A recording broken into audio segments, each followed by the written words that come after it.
back, ladies and gentlemen. Welcome to the Bendigo Bank MCDFNL preview show for another week. Shaun Kelly's my name. Joining me in the host chair, as he always does, Sam Gowers. Sam, welcome back. Always a pleasure, mate. Glad to be here.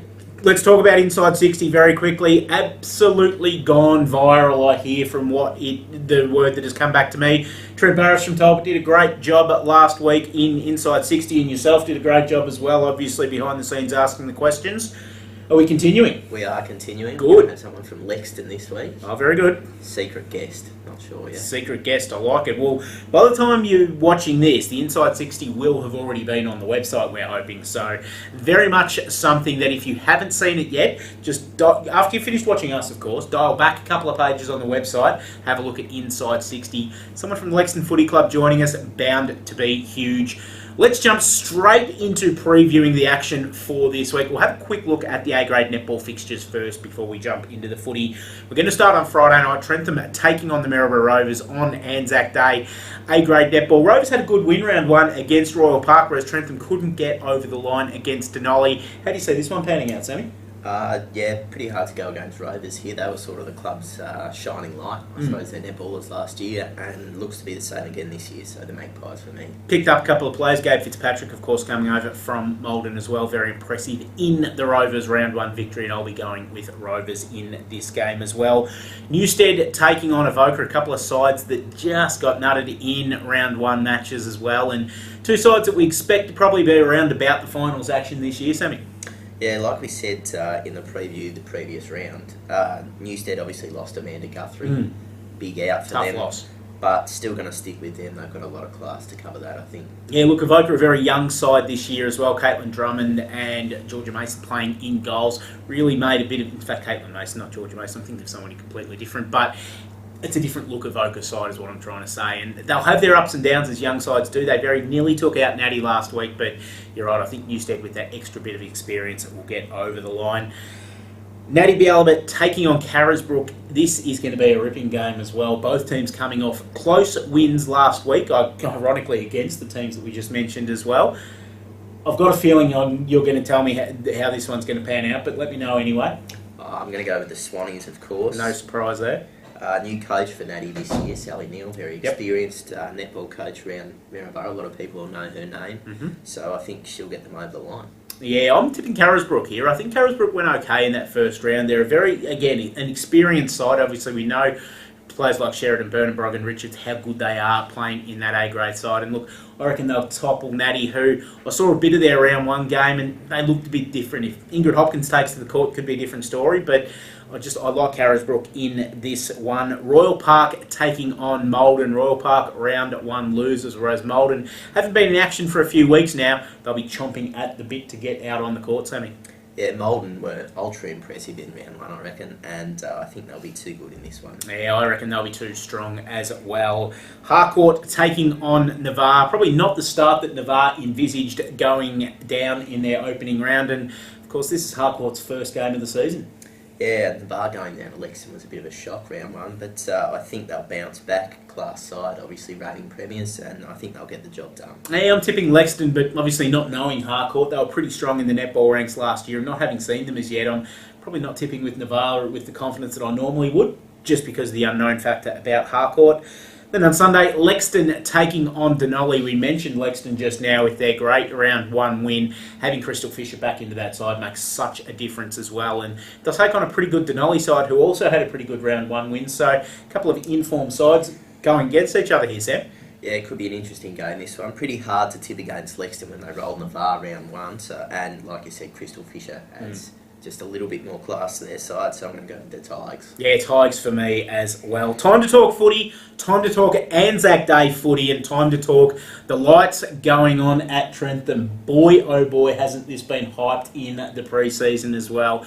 If you ask Troy Adams, it's the best thing since electricity hit Trentham, these lights going on, and it's going to be a big night. 7:30pm start Friday night on Anzac Day. Trentham taking on the Maryborough Rovers. Head down there, it's going to be a great night. There's going to be an Anzac Day ceremony, games under lights, and make sure you bring a couple of coats, because knowing Trentham, it'll be a chilly night, but I reckon the standard of footy will be pretty hot as well. Yeah, it'd be nice if they put a couple of heaters in at Trentham as well, along with the lights. But I'll be there, so make sure I get near those heaters, Troy. focusing on the footy, I think Trentham obviously drew with Denali round one, so it's a little bit hard to say where they're at the moment. Rovers, pretty disappointing round one loss to Royal Park. They would have been very disappointed with that, and I'm going to go with the Saints. Yeah, I'm going to go with the Saints as well. I spoke to Clayton Scoble at the season launch a couple of weeks ago, and he was pretty filthy with the fact that they drew round one. Actually, classed as a loss. He thought they should have won that by a couple of goals. He just wasn't happy with the way that his team performed on the day. So I'm tipping that the Saints will have been stung and they'll come out and get their first victory of the season this weekend. Newstead taking on Avoca. This game being played at Camp Reserve in Castlemaine on Saturday, Sammy. This is a very, very interesting game for Avoca in particular, who looked okay in the first half against Natty in round one and then fell away after half time, as sides tend to do in round one. You see it a fair bit where sides keep the pace up until half time and then drop away just through fitness levels, match practice, whatever it is. But Newstead very, very impressive in round one, as we know. Mark Ramsey being able to swing forward.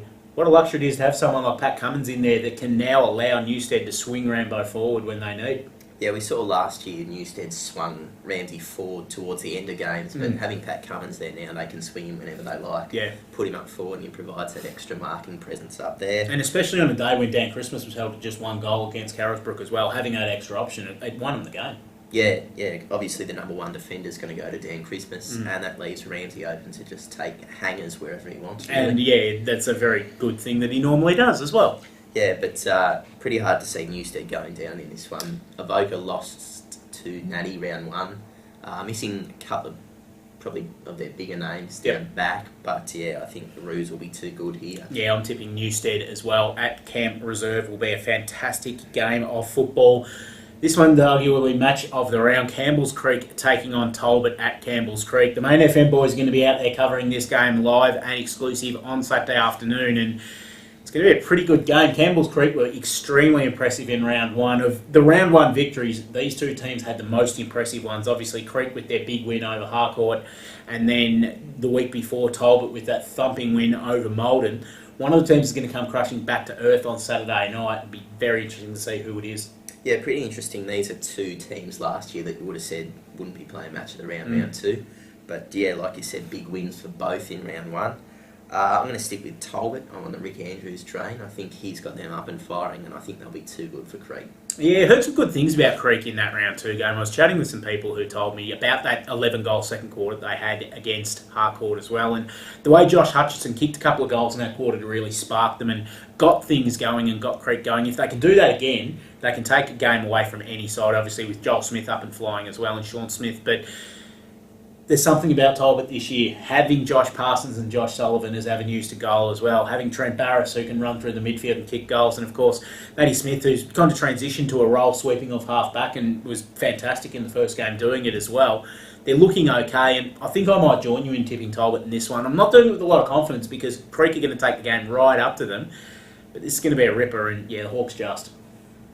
The next game we're going to have a look at, Natty Bialabet taking on Carisbrook.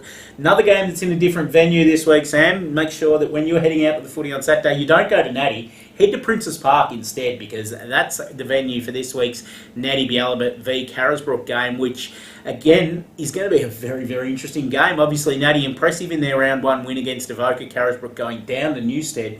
They won't want two losses in a row because I can't remember when that's ever happened. In fact, I can't remember Carisbrook losing two games, let alone two in a row. So, almost some uncharted waters, and Natty are in a bit of form. Obviously, it's getting some goal kickers up forward. The Wiz kicking goals last week. Trent Mortlock creating an option as well. So, could be some hard times for the Carisbrook boys this week. Yeah, unfamiliar waters for Carisbrook, really. Not too often they open their season with a loss. And obviously I'm going to tip Natty, but I think it'll be an absolute cracker of a game. Swans to get over the line by 8 points. Yeah, I'm tipping Carisbrook in this one simply because they're Carisbrook. When their back's against the wall, they come out and they play the good footy. Tipping my mate Cole Ross-Gold to have a big game. He didn't have a good game in round one and got slandered on this show pretty badly. So I'm hoping that he comes out and backs it up and has a good one. But look, I just think Carisbrook will do what they need to do to get over the line here. I'm not confident tipping them because I know that your boy the Wiz is firing. You can change them. No, I'm going to stay on the Carisbrook bandwagon. I think we need a bit of separation between us. We can't tip the same teams all show. It's boring if we do that. Royal Park taking on Malden at Hedges Oval, and boy, are the boys at Bushy, up and about after their round 1 win in the Maryborough Derby, and they take on a Malden side that got nicely dusted in round 1 and will be looking for some revenge, but have they got the cattle to do it? No, it's pretty hard to see them getting over Bushy. Bushy obviously built up a little bit last year, but judging by that round 1 win over Rovers, they've taken another step again this year. Malden, not so much on the slide a bit, I think, after losing a bit of key personnel. So I'm going to go with Bushy to win this one. Yeah, Royal Park for me as well, but keep an eye on Joel Cross for Malden as well. If he can get going in front of goal, it could make it a completely different game. Obviously, Matthew Walker was fantastic in the back line for Royal Park in round 1, and he'll probably float somewhere near Cross on the weekend, so it'll be a very interesting matchup. But look, I just think Bushy, with the personnel they've got through the midfield and up forward this year, should be able to kick a winning score.